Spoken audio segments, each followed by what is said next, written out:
Well, it's the beginning of a whole new year, 2021, January. The first book I have finished this year, 11 days in, admittedly, is The Plant Messiah by Carlos Magdalena. Adventurers in Search of the World's Rarest Species. This book is really cool. I got it for Christmas because I asked for it. Very pretty cover. Very bright green. What the hell is this about? Okay, so Carlos Magdalena is the tropical senior botanical horticulturalist at the Royal Botanic Gardens, Kew, which is in England. I am, by the way, really hoping to go to England next year. It'll be the second time, but the first time was with class. This time I'm going to go with my sister, who's never been to England, and we really want to spend a day at the Royal Botanic Gardens. So this just made me more excited for that. So this guy wrote this book about how much he loves plants. Like, he just really fucking loves plants. Incredibly enthusiastic about how cool they are and how they need to be saved from extinction. There's a lot of stuff in here, especially focusing on specific places that he has gone on his journeys to both look for plants and also to teach local people about how to, like, propagate and conserve specific kinds of plants. And so there's several chapters where he's talking about these tiny islands that I think are in the Indian Ocean, called Rodriguez, Reunion, and Mauritius. And that's really interesting. And also he talks about Bolivia, Peru, and Australia in the last 3 chapters. And he talks a lot about water lilies. He really likes water lilies. And he talks about just, like, all the really strange plants growing in, like, the high in the Andes and stuff. It was really cool. Like, I am not someone who cares that much about plants. I've always been more interested in basically any other kind of biology, but I feel kind of bad about it because plants have an incredible diversity and they do a lot of really strange things, and they're sort of alien in the way that they act and live compared to animals, right? Because we just understand how animals do things so much easier because we are animals, you know, so duh.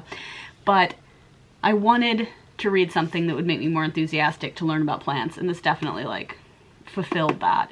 I thought it was a lot of fun. It also has some really great pictures. Let me see. I really like that there's a flower pollinated by a gecko, because geckos are adorable.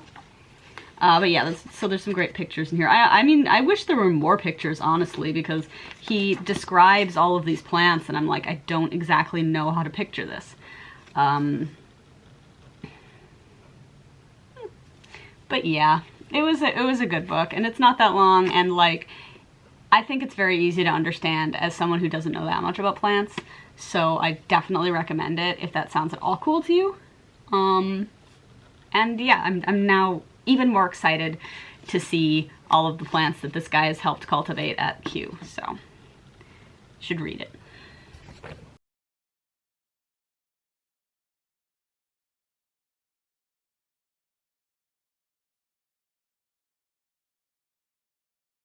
Hey everybody, I've finished a second book, and that is Devil in the Grove by Gilbert King. It is a really long subtitle, which I should probably read. I have to look it up, hang on.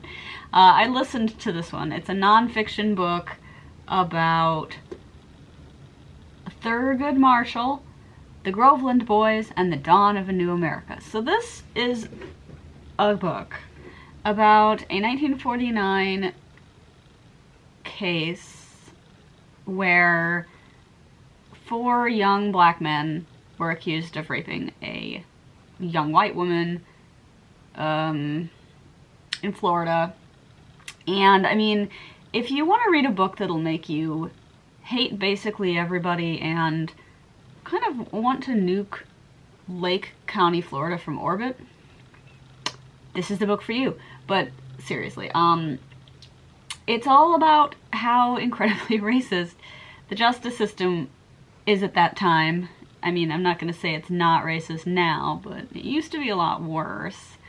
And Thurgood Marshall and the NAACP, like, constantly having to fight against this. I mean, because basically, there is no way that these guys committed any crime, right? Certainly not this crime specifically. But they got convicted. And one of them actually was killed attempting to escape before being arrested. And that was a whole fucking thing. And the sheriff of Lake County is just about the worst human being I have ever had the displeasure of reading about.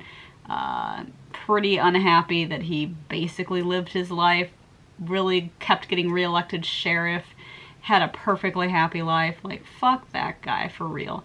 Nasty, nasty person named Willis McCall. And, yeah, I don't know. I mean, I didn't know that much about Thurgood Marshall beyond he was a, like, Supreme Court justice, but that was obviously, this was quite a bit before that point. And I'd certainly never heard of this case, but it was really interesting. There was also stuff in there just about Marshall himself, about the NAACP, about some kind of he was part of the Legal Defense Fund, I think it was called, which is like a branch of the NAACP. And it was interesting just to read about all of those things that I didn't know much about. So, yeah, I mean, I think it's sort of the sort of thing that's worth reading and worth learning about, because it's also deeply horrifying and unjust and everything, that it's almost hard to believe. But I think it's, like, that's why it's worth reading about and learning about, because, like, you have to understand exactly how things can be and were, and etc., etc. So, yeah, I thought it was really good, and apparently so did other people, because it won the Pulitzer, which I didn't know, actually, until I went on Goodreads to tell the website that I'd finished reading the book. And now I can see, like, the cover on here that has the little winner of the Pulitzer Prize sticker, and I'm like, oh, okay. Oh, and there's also stuff about Brown v. Board of Education, which interesting. I mean, it's not obviously what the book is about, but during this particular time, in the course of the several years that this Groveland case is going on, because as they continue to have appeals and bring it up to the Supreme Court, and etc., because, of course, juries just keep, you know, saying, oh, guilty, death penalty time, you know, and by the way, God, the idea of it being at all a thing to send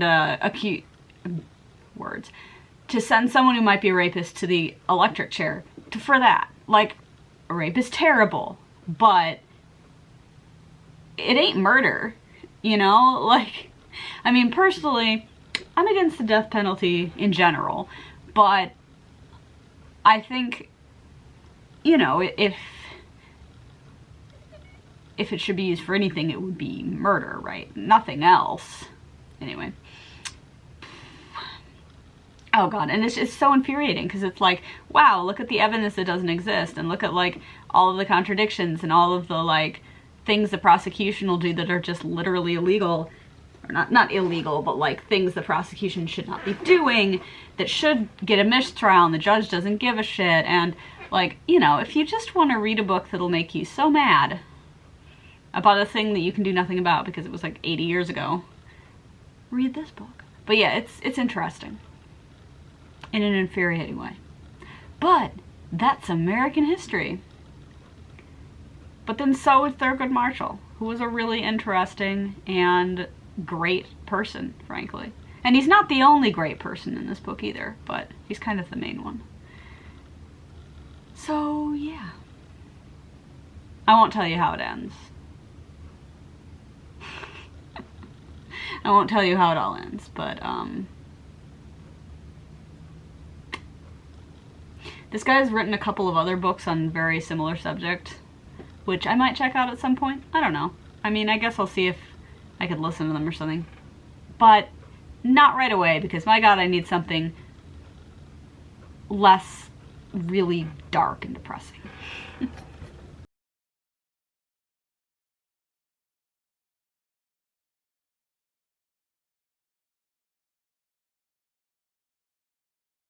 Alright, I finished reading Star Trek Picard, The Last Best Hope by Una McCormack. Got this for Christmas. Didn't know it existed until I got it for Christmas, but it's like a prequel book to the Picard show. The Picard show, which that's just what they call it. Which I have watched. So, you know, I guess I was in the right place to read this book. It was fine. Una McCormack is like my favorite Star Trek author, but this book, you know, I mean, I've never read anything Star Trek of hers that wasn't about Cardassians. There were no Cardassians in this book, so like, is it really Una McCormack? But yeah, so it's about the whole like Romulus's star is going to go supernova, and they find out about this, and so they have reluctantly agreed to Starfleet helping like a little bit to move people away, not from Romulus itself, but from other planets that Romulans live on. So it's just kind of ongoing with that, and Picard is tasked to be the head of this whole operation. And it's like how he gets to know Raffi, who is a major character on Picard. And there's also a kind of a B plot, I guess, with Bruce Maddox and Agnes Jurati, who is also a character in Picard, and basically building like the robots that they're using on Mars to build ships. I don't want to really like go into all the stuff that happens on Picard, but Picard is, the show is set like, what, like 20 years, 15 years maybe after that. A little unclear on the timelines, personally. But a fair amount of time has passed. So, like, you know what it is if you've watched the show. But basically, the thing, okay, I think the issue with this book is that because it takes place over the course of, like, 5 years, it's essentially from the beginning of this whole, like, mission to save the Romulans through to the end. So, it's like, it can't really follow anything that deeply, right? It has to go over the longer period of time, and you've got the characters, and you've got, you know, but so much time passes that, and they move around so much. What the fuck am I saying? I'm saying that if you're gonna write, you know, a really good book about a huge catastrophe and this massive undertaking of moving refugees, then it's got to be longer and, you know, perhaps over a shorter period of time, or just more detail or something. And all of that is just kind of like not really possible for what is just supposed to be this prequel novel, a Star Trek novel. So, it was fine. It didn't so here was the one thing I kept expecting there to be an explanation for where Picard met those two Romulans that live with him in Labar, but there wasn't at any point. I don't know who they are. So that was kind of weird. And nothing about the Borg is in this either, which is fine, I think. Like, we don't really need a whole bunch of backstory regarding, like, why there's a project involving the Borg cube. Actually, it's possible that didn't even start until after the events of this book anyway. But yeah, I mean, it was fine. It had good parts. It had more TNG. It had like some cameos and stuff from TNG characters, and it also had some Geordi in it, because Picard asks Geordi to be in charge of this situation on Mars, where they're going to be having to build all these relief ships and whatnot. And so Geordi agrees to that, and so there's a fair amount of him in this book. I thought that was interesting because, like, we don't really know what he's doing when the show was happening, like, but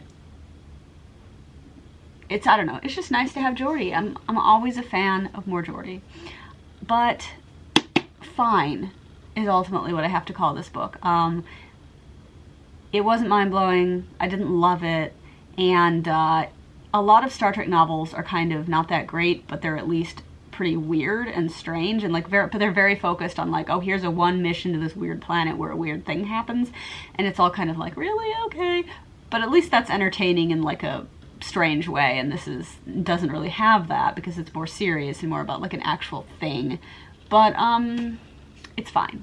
That's my ultimate thing to say.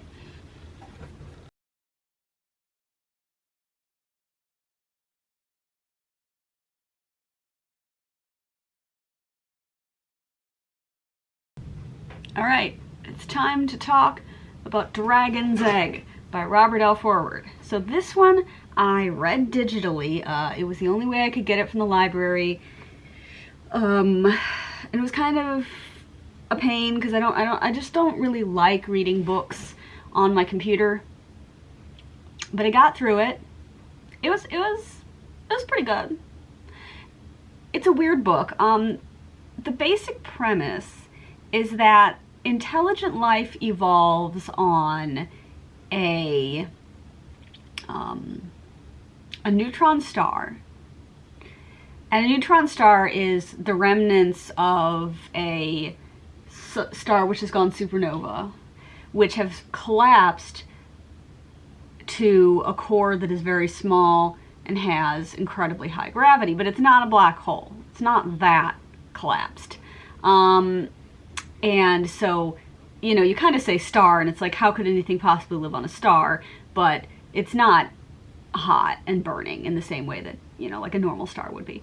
But anyway, I mean, it is still kind of hot, but yeah, so intelligent life evolves on this neutron star, which is making its way through the galaxy, kind of out of the plane of the elliptical, but humanity detects it kind of fortuitously. This was the part that amused me because there's this French scientist lady who's doing this graduate school project, right?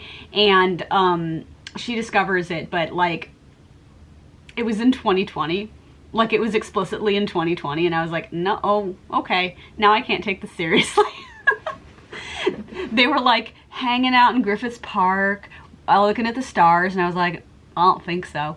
But anyway, yeah, so not a good choice. Book written in the 80s.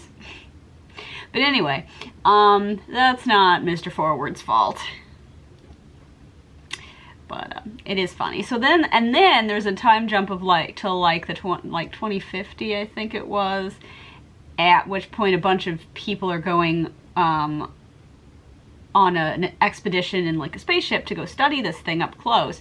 At which point, when they get there, they discover that there is life on this thing.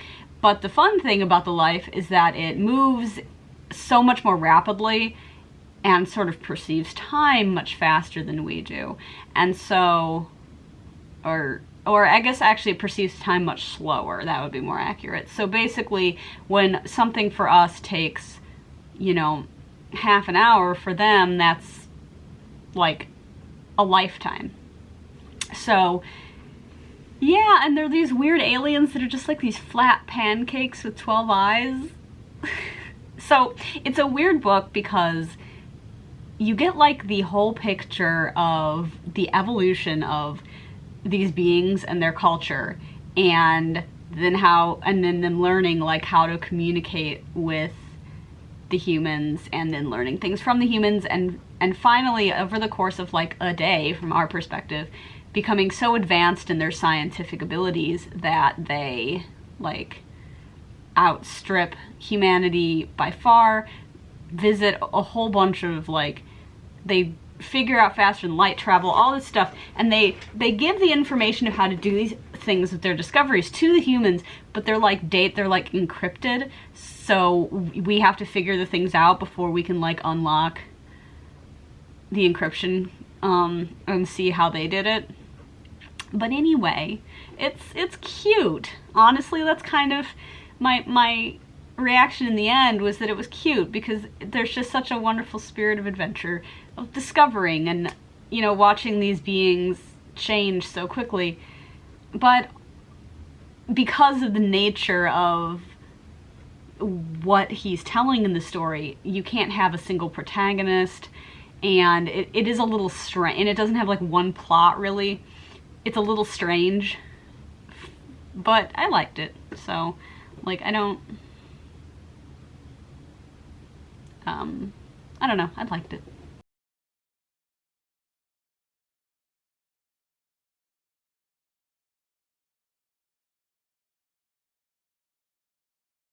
Now it's time to talk about Force of Nature by Jane Harper. So this is, I just listened to this one on audiobook, and it is a mystery thriller type book set in Australia and following the disappearance of a woman who has been hiking on sort of a expedition thing with coworkers. So it was like this very stupid team building exercise type thing where they all went hiking and camping out for like 3 days, but they got lost, and then she ended up leaving them to find her way out, but apparently never did. And so the book kind of flashes between them trying to figure out what happened in the present and following them as they are on the hiking thing, a week earlier. So this one is technically a sequel to The Dry, which I read last year, because it has the same protagonist who is like a financial investigator type cop named Aaron Falk. Really, this book didn't necessarily have to be about him in the same way the first one did. Like The Dry, the plot of both the current mystery and the past mystery, and both of them were tied in with him very closely. In this one, his connection to it is that this particular woman who's gone missing was helping him and his partner with a financial investigation. Like, she was basically not a whistleblower. I think they contacted her and had convinced her to help them get some important documents and things from this business that is doing something shady. This book, I did not like it as much as The Dry. I thought The Dry was just better put together because both of the mysteries had to do with, that there were two mysteries, that they were in different time periods, that they both had to do with the same group of people largely, but this book was not bad. I did like it. I was definitely distracted by the red herring, so good job there. And I kind of hated everybody in this book. Like, not Falk, he's fine, not the detectives or whatever, but all of these people who work at this company suck, except Beth. Beth is the only valid one. And I really hated the woman who went missing, so, who even cares? Not to be horrible, but there we go. And, well, I won't spoil it, but there you go. So, again, Australia, again, a lot of descriptions of, the area and the scenery. It was kind of interesting because they go on this hike, it's winter, and they're in this range called the Girralang Ranges. It sounds like it's a mountain range, kind of, with covered in forest. Although they didn't really seem to be in mountains, so maybe they weren't very far away from that part, I don't know. Or maybe it's not very high. But I guess this is how I learned that the trees all had leaves on them in the winter, which is weird. And I mean, to be clear, I'm saying it's winter in Australia in this book. It's not like I'm confused about how seasons work. No, I get how seasons work with Australia. I guess their trees just don't lose their leaves. Fascinating. I don't know. I mean, I've seen eucalyptus trees in California because for some reason they're all over the fucking place in California. I don't know, maybe, but it wasn't winter when I was there, so I can't check and see if if they're deciduous or not. Anyway, this does not matter. This is incredibly minor. I'm just talking because I have no one to talk to. That's not true. But it was good. And I want to read more of her books, and she's got a new one out. It was published like in September. Oh my god, the covers are all so gorgeous. However, Aaron Falk is not in either for other two books, which is kind of why I picked this one for the second book, because I was like, well, alright, I'll keep reading about him. But yeah, that's kind of it. I liked it, and I want to read more of her stuff, and yeah.